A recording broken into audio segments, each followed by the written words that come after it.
is truly in your interest. It's about artificial intelligence. Artificial intelligence is not about speed alone anymore. It's about sovereignty, it's about stability, and needless to say, it's about survival. Let's break that down for you. On the second segment tonight, we discuss a technology that everyone is talking about, but few truly understand. AI, artificial intelligence. And for a country like India, with over 1 billion people and millions entering the workforce every year, AI is not just a technological question. It's an existential economic challenge. The Economic Survey 2025-2026, tabled in the Parliament today, has a full chapter on the evolution of the artificial intelligence ecosystem in India and the way forward. It calls artificial intelligence the biggest disruption ahead of the future of work, one that will change the globe economy in deeper ways than you can imagine. The survey points out that India, with its young population and large workforce, stands in a special position. AI brings both big opportunities and with it serious risks. Whilst the impact will be felt everywhere, it is much larger for India because of the sheer size of our labor force and our lower per capita income. At the same time, by using our young, dynamic and tech-savvy people, India can build a workforce that uses AI to make work better and more productive. The key is to turn our demographic dividend into real strength, all through artificial intelligence. Now, the survey also looks at how AI connects to geopolitics and bigger global risks. Rising tensions between countries could make AI risks worse. Security and political issues are now driving tech policies more than just efficiency. Export controls and restrictions might limit India's access to advanced AI tools and global supply chains. And on top of that, fast technological change, geopolitical conflicts, and climate risks are all coming together, and trade wars or tech blocks could add to economic instability around the world. When it comes to India's labor market, the survey is clear about the dangers. AI could hit low skill and low productivity jobs the hardest. With our huge workforce, the scale of this disruption is very high. Jobs in low value IT and services are especially at risk from automation. But if we do large scale upskilling, AI can help people in higher skilled work do even better. Getting AI right is crucial to making sure our demographic dividend does not turn into a problem. Now, the survey raises alarms about the global AI infrastructure boom. It warns that heavy debt and capital intensive investments in artificial intelligence carry high risks. Much of this growth is concentrated in a few big firms making big speculative bets. There is a 10 to 20% chance that an artificial intelligence bubble could burst this year in 2026. And if it happens along with the rising geopolitical tensions, it might trigger a crisis like or even worse than 2008. The macroeconomic effects could be severe.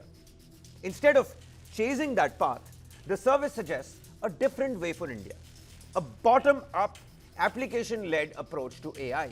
It focuses on practical uses in areas like agriculture, healthcare, and education to solve real Indian problems. Market-led skilling and apprenticeships are seen as important steps to get ready for artificial intelligence. The survey says we need to remove unnecessary regulatory hurdles so that local AI efforts can grow. Overall, the strategy puts inclusive growth first rather than trying to win races to build the biggest models and modules out there. The big questions that we are asking on the segment tonight. By focusing on applications rather than model building, do we risk becoming permanently dependent on foreign technology for core AI infrastructure? How can we protect millions of low-skilled workers from AI disruption whilst making sure upskilling reaches them fast enough? And if an AI bubble bursts this year in 2026, as the survey warns, is India prepared for the economic fallout? With me on the broadcast, Professor Dr. Parin Somani, CEO, London Organization of Skills Development. Many thanks for taking out the time, Doctor. Pavan Duggal, Chief Executive, Artificial Intelligence Law Hub. Many thanks.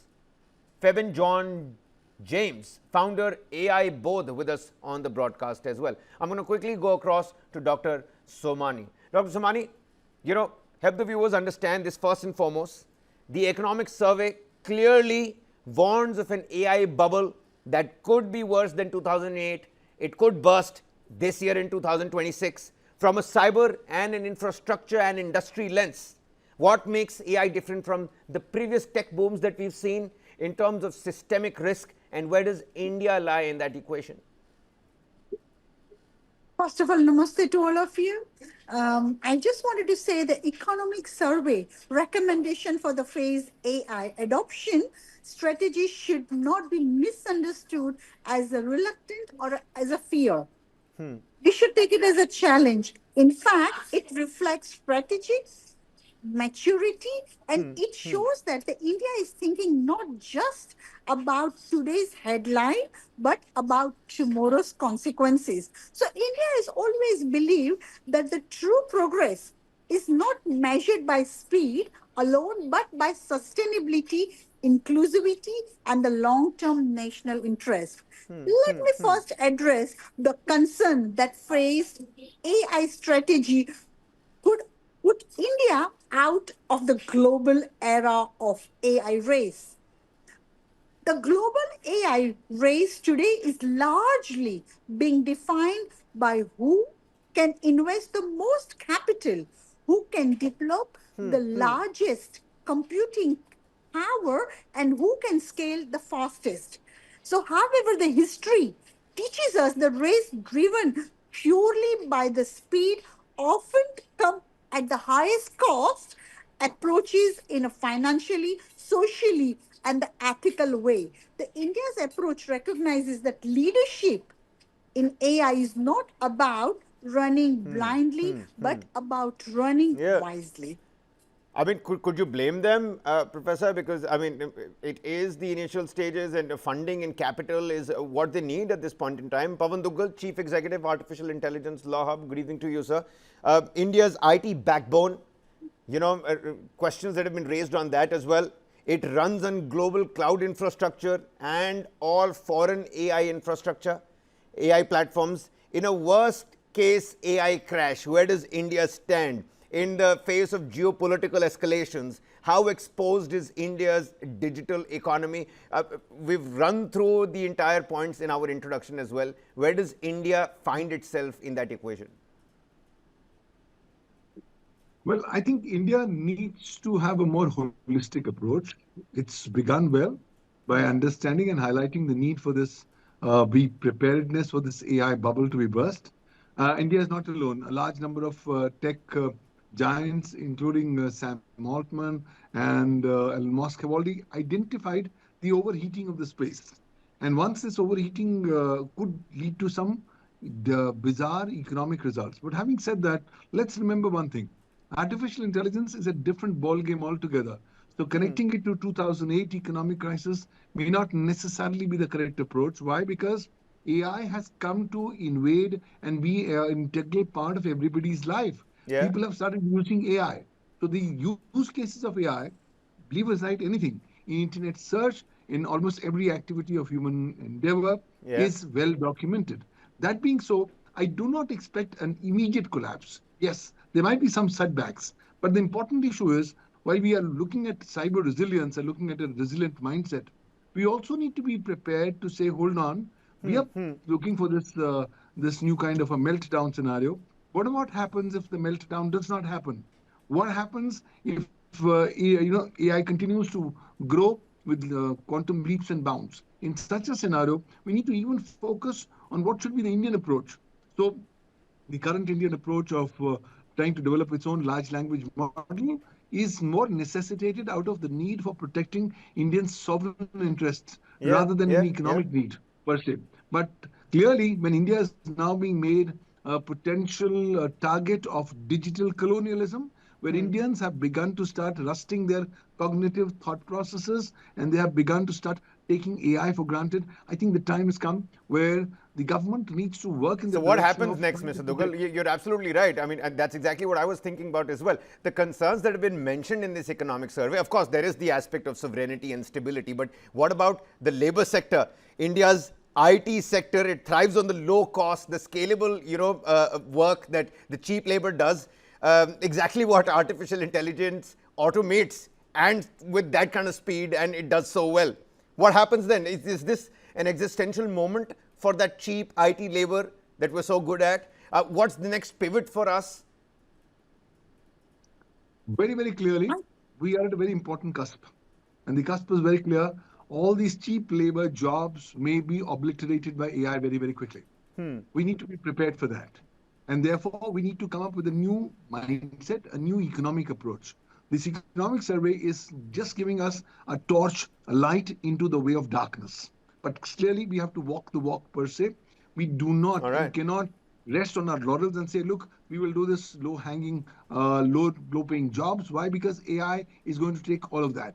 But at the same time, AI will create new jobs, new opportunities. It's time for skilling Indians in Yeah. such a manner that they can be now more prepared to take up new job opportunities which are now being thrown up by the You're AI absolutely right, ecosystem. Mr. Duggal. But I'm here sitting and wondering and thinking what happens to the large strata of Indians and our countrymen that we are unable to upskill. Are we just going to leave them behind, leave them in the lurch? That's one thing that just crosses my mind at this point in time. I know we can't have answers for every question at this point in time. Febin John James, my apologies, a founder AI both with us on the broadcast. What do you think? Is AI fundamentally a job destroyer, or are we measuring the wrong kinds of work here? What do you make of the economic survey from a global perspective? Is India being too cautious right now? Are we being simply realistic? Where do you stand on that front? Well, so to answer a couple of your questions, one is how is the risk factor for the jobs? Definitely, low cost jobs are going to be completely scrapped out, and there is absolutely no question about it. Primarily because I could see that in employment as well, where you could just do it yourself than delegating to someone and wait for a day to kind of get things happen, right? So that is completely obliterated. But at the same time, again, technology has shown us like a history, rhymes, right? So, for example, what happened when YouTube came up? It created a lot of individual creators to kind of like pick up a lot of things Yeah, which only would have been possible by the traditional media, right? yeah. Similarly, here you will see new entrepreneurs coming up, and I think India is in a good position where if you think stop thinking that skilling direction is essentially important, but at the same time, if there are more entrepreneurs coming up, right, they can leverage that. Like now, for you to set up a company, you don't have to have so many labor and things like that No, as such, that's right. and I that get your will. point. I get your point. You're saying new entrepreneurs are going to come in. But what happens when, which the survey has flagged again, that there is concentration of AI power in just a few firms? There are only a few big players, and how many are really in India?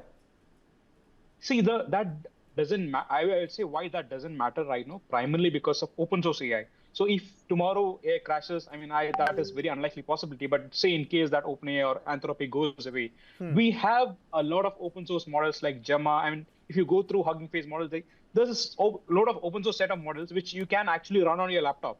So I don't think the power is concentrated. Like if you are saying about 2 3 years back, yes, the power is concentrated. But now due to open source stuff, right? Like anyone with a video phone, camera can take a and be a journalist as such, right? In certain ways. Similarly, anyone with a laptop and with a good decent amount of GPU power can run these models, and I don't think the power is concentrated on a few firms anymore. Okay, all right. Professor, if the choice is between frugal AI and frontier AI, do you think this is going to be a trade off? Or can India, as a country who's looking towards this AI boom, realistically pursue both a frontier AI and a frugal AI at that? I personally think India is not rejecting the innovation, number one. India is choosing the responsible innovation. A phrase adoption strategy allows us to experiment, learn, correct, and strengthen before scaling nationally. So this is not delayed, this is an intelligent move. So I think we shouldn't be thinking on that level, but we Okay. should come out of the bubble of fear. And I think what AI can do, even though we are going more than beyond our understanding, but then, yes, that is the way. But in fact, the same approach that made India's digital public infrastructure a global success. We all know that. Andhra, Aadhaar, the like Aadhaar and UPI and the digital governance system were not rushed recklessly, but they were carefully built, Yeah. tested, then scaled to save over billions of people. Yep. So now let us talk about the strategic autonomy, because this is where AI becomes a matter of national sovereignty. So think Yeah, about yeah. it. No, Artificial I think Mr. Dugal intelligence raised that today. point very clearly, and I'm just trying to understand, where does India draw that line? Mr. Dugal, where does India finally draw that line? Playing it safe is going to be criticized on the global stage. The economic survey, like you said, has led the way. It's that torchlight that's lighting up that tunnel. But what's at the end of the tunnel, and how long is this tunnel? Well, the tunnel is ending very, very soon. Unfortunately, we are not prepared to reach to the end of the tunnel. Why? Because by the time next year, we should see artificial general intelligence coming in. In 2 years, the world will be seeing super intelligence coming in.